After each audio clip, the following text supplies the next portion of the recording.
Ik heb nu een hele leuke single, Dans met mij. Je hebt hem natuurlijk al gehoord. En daar ben ik super blij om. En Samen was inderdaad een paar jaar geleden. En die werd ook hartstikke goed ontvangen. Ook bij jullie en bij Radio NL. Dus daar was ik heel trots op.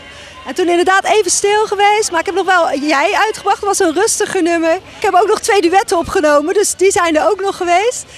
Alleen dat was weer los van mij. En, ik was nog een beetje aan het vlieren fluiten. Laat me zeggen, even hierheen, even hierheen, daarheen. Maar nu ga ik gewoon lekker voor Dani Vermeulen. En ik ga voor alleen maar Nederlandstalige leuke singles. Nou, ik ben wel iemand die... ik volg altijd mijn hart. En dan wil je ook nog wel eens de ene keer denken... Oh, dat is leuk. Ik vind heel veel dingen leuk. Dus dat is wel, daar heb ik een hele goede plugger voor en een goede platenmaatschappij.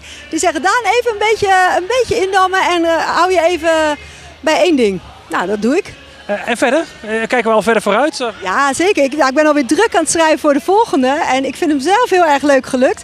Ik ga half augustus bij Manfred Jongenelis de studio weer in. En dan gaan we weer opnieuw opnemen. Ik ga echt nu voor deze stijl en... Dus nee, de focus ligt wel echt op Dani Vermeulen, Nederlandstalig en een beetje dance.